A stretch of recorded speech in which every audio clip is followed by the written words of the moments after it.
बिस्मिल्लाहिर्रहमानिर्रहीम अस्सलाम वालेकुम। अल्लाह ताला से दुआ है कि अल्लाह ताला आपके रिस्क में कुशादगी करे। आज हम बनाने जा रहे हैं मज़ेदार से क्रिस्पी फ्लावर टी स्नैक्स। मज़ेदार सी रेसिपी है, मस्ट ट्राई कीजिएगा। और अगर आप मेरे चैनल पर न्यू है तो सबसे पहले तो मेरे चैनल को लाइक शेयर सब्सक्राइब कर दीजिए, साथ बेल आइकन को भी ज़रूर दबा दिया करें ताकि हम मज़े से मज़ेदार आने वाली वीडियो आपको मिल सके। इसको बनाने के लिए हमने तकरीबन 2 सर्विंग स्पून हमने ऑयल या घी आप जो भी ऐड करना चाहिए वो ले लिया। उसके बाद हमने इसमें लहसन ऐड कर देना, ठीक है। लहसन जो है वो आपने हाफ़ टी स्पून ऐड करना है। हाफ़ टी ऐड करने के बाद फिर थोड़ा सा गोल्डन ब्राउन करना है लहसन को। अच्छे तरीके से इसको पकाना है until it turn into the golden brown. जब ये गोल्डन ब्राउन हो जाए आपने उसके बाद इसमें आलू ऐड करना है, ठीक है। आलू जो है ना वो मैं आपको पहले बता दूँ, मैंने बॉयल कर लिए तकरीबन एक ही मैंने आलू ले लिया था, वो थोड़ा बड़े साइज़ का था। और अगर आपके पास 2 छोटे साइज़ के आलू हैं तो आप वो भी ले सकते हैं। मैंने एक ही ले लिया था बड़े साइज़ का। अच्छा ठीक है, इसके बाद हमने इसमें ज़ीरा ऐड करना है। ज़ीरा तो है वो तकरीबन आपने हाफ़ टी स्पून से थोड़ा सा कम ऐड करना है, ज़्यादा ऐड नहीं करना, वरना ना इससे ना ज़ीरे से ना वो थोड़ा सा कड़वा कड़वा टेस्ट हो जाता है। आपने नॉर्मल ऐड करना है क्योंकि आलू हमने एक लिया उस हिसाब से हमने ज़ीरा ऐड किया है। अच्छा, इसको थोड़ी सी बनाई करनी है हमने साथ में 2 से 3 सेकंड। उसके बाद हमने आलू ऐड कर देना, जो हमने बॉयल किया होता है उसको थोड़ा सा मैश कर लिया था मैंने, और उसके बाद इसमें ना मैंने ऐड कर लिया। आलू ऐड करने के बाद इसको अच्छी तरह से आपने थोड़ा सा मिक्स करना है, थोड़ा थोड़ा इसको पकाना है आपने। इसमें थोड़ा सा ना इसका जो मिक्सचर है ना वो लहसन का थोड़ा सा टेस्ट और ये जीरे का थोड़ा सा इसमें मिक्स हो जाएगी, बहुत मज़े का टेस्टफुल बन जाता है। अच्छा, इतने से मिक्सचर से आपके अच्छे भले से ना ये फ्लावर बन जाएंगे। तो इसलिए आपने ये नहीं कहना कि भाई ये इतने से मिक्सचर लिए तो कोई मसला नहीं, फ्लावर अच्छे भले बन जाएंगे। अच्छा, थोड़ा सा मैं इसमें गरम मसाला ऐड कर रही हूँ। गरम मसाला जो है वो मैंने बहुत हाफ से भी थोड़ा सा कम ऐड किया है। और कुटी हुई लाल मिर्च तकरीबन हाफ से थोड़ी सी कम आप ऐड किया है। अगर आप थोड़ा सा तेज़ लेना चाहते हैं थोड़ी सब चाहिए, थोड़ी सी काली मिर्च ऐड किया है, वो भी हाफ मतलब हाफ से थोड़ी सी कम ऐड किया, ठीक है।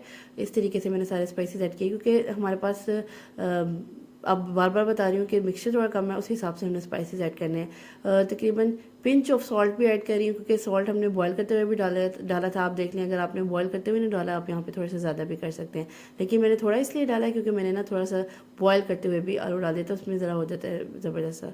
फिर इस तरह से आपने क्या करना है, बॉल में निकाल लेना है इसको।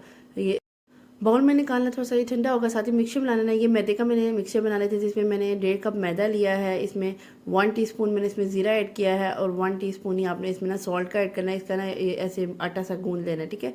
एक वो डो ही नहीं जिससे बना लेते, मैंने आपको बड़ी दफ़ा ये बनाना सिखाई हुई। इस तरह से डो से बना के आपने इसको ना इस तरह से पेड़े कर लेने हैं। इसे तकरीबन जितनी देर में आपका मिक्सचर बनाया ये पहले बना के रख दिया था, मतलब ये कि आपने पहले डो रेडी कर लेनी है, उतनी देर में वो सेट हो जाएगी। तो उसके बाद आपने क्या करना है, ये मिक्सचर बना लेना, ठीक है। उसके बाद मैंने ये पेड़े किया और इस तरह से ना मैंने रोटी बेलना शुरू कर देती हूँ। रोटी आपने थोड़ी ब्रीक बेलनी है क्योंकि हमने इसको डबल करना है, तो इस हिसाब से आपने रोटी बेलनी है। एक रोटी अच्छी तरीके से आपने बेल लेनी है। अच्छा, इसको कोई इतने से मिक्सचर में मैं आपको बताऊँ ये बहुत ज़्यादा बन गए थे। मैंने एक इस पर भी लगाया था और उसके अलावा भी मेरा मिक्सचर बच गया था। ये अच्छी भली आपकी एक बड़ी सी, अगर आपका कोई टी पार्टी कर रहे हैं, कोई हाई टी कर रहे हैं तो अच्छा भला आपका ये ना प्लेटर बन सकता है। तो इसीलिए आप ये ईजी और क्विक रेसिपी ज़रूर ट्राई कीजिएगा। इसको बनाने के लिए देखिए मैंने 2 पेड़े किए हैं, एक भी रोटी बेली है, दूसरी भी रोटी बेली है, ब्रिक बेली है। अच्छा, इसके मैंने ना अब कॉर्नर्स कट कर लेने हैं, ठीक है। मकसद इसलिए क्योंकि क्या है इसके कॉर्नर्स कट करने का कि बेसिकली मैंने इसको एक स्क्वायर सी शेप देनी है, तो इसी हिसाब से मैंने इसका साइड सारी कट कर लेनी है ताकि सर्कुलर फॉर्म से ना वो स्क्वायर फॉर्म में चला जाए, इस तरीके से, ठीक है। आगे दूसरी वाली भी इस तरह शेप में कट कर लूँगी और साथ ही साथ ना मैं इस पर मिक्सचर लगाना शुरू कर दूँगी, ठीक है। इसको थोड़ी सी और फ्लैटन कर लेते हैं क्योंकि ज़्यादा ये डबल होनी है तो ज़्यादा थिक हो जाएगी। कुछ इस पर मिक्सचर भी लगना है, कुछ ये और ना थिक हो जाए।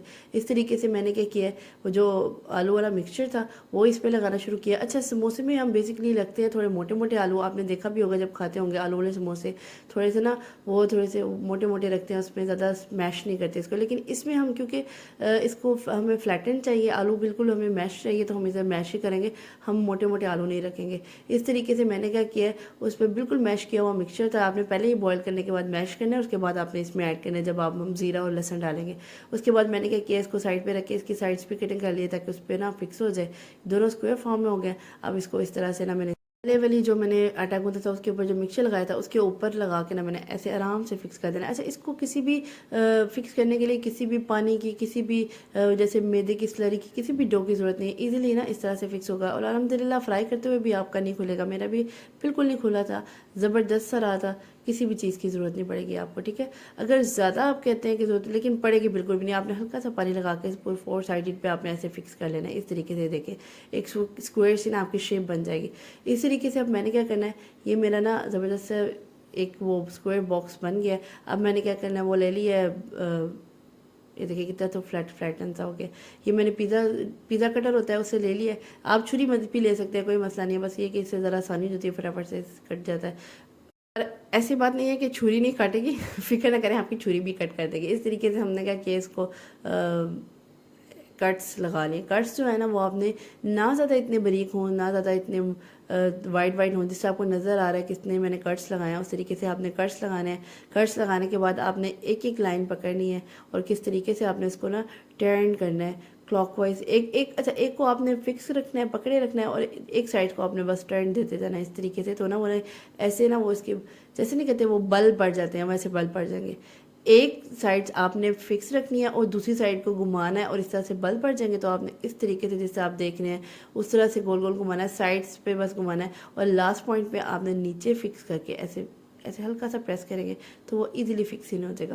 ये देखिए कितने मज़ेदार सी फ्लावर की शेप है और कितना आसान है इसको बनाना, बिल्कुल भी मुश्किल नहीं है। अच्छा, इसमें अगर आप चाहें, मैंने आलू की फिलिंग की है, आप जो मर्जी फिलिंग कर सकते हैं, लेकिन बेस्ट है कि आप आलू की फिलिंग करें कि वो ना चीज़ टूटेगी नहीं। अगर चिकन की फिलिंग करेंगे तो उसमें ये होता है कि चिकन के रेशे रेशे उस तरह से नहीं बनते, वो ज़रा थोड़े खड़े खड़े होते हैं। इससे ज़रा आलू ये होता है फ्लैट हो जाता है। इस तरह से आलू डालेंगे ना तो वो ये देखिए इस तरीके से कैसे मैंने एक और शेप बना दी है। पहले आपने एक साइड को बिल्कुल भी नहीं हिलाना, दूसरी साइड से इसको रोल करना है। तो इस तरह से एक बल पड़ जाएंगे आपने, तो इस तरह से गोल गोल घुमाना है और लास्ट पे आपने बिल्कुल नीचे इसको कर देना है। इस तरह से फुल हीट अप करना है ऑयल को, उसको आपने स्टार्टिंग में छेड़ना नहीं है, उसको बिल्कुल फ्राई कर लेना है अंटिल गोल्डन ब्राउन हो जाएगी। और ये देखिए कितनी ज़बरदस्त से आपके क्रिस्पी से स्नैक्स रेडी हो गए हैं। इतनी मज़े की रेसिपी है, क्रिस्पी इतना मज़ा आता है इसको खाने का, मस्ट ट्राई कीजिएगा। ये देखिए इस तरह से मेरा एक हाथ में कैमरा था तो ज़रा मुश्किल हो रही थी मुझे तोड़ने में, लेकिन फिर मैंने आपको थोड़ा सा खोल के दिखा दूँगी आगे। देखिए इस तरीके से ना, अगर आपको मेरी रेसिपी पसंद आई है तो मस्ट ट्राई कीजिएगा। और अगर आप मेरे चैनल पर न्यू है तो मस्ट मेरे चैनल को लाइक शेयर सब्सक्राइब कीजिए। नेक्स्ट इंशाल्लाह इसमें मज़ेदार वीडियो तक के लिए अल्लाह हाफ़िज़।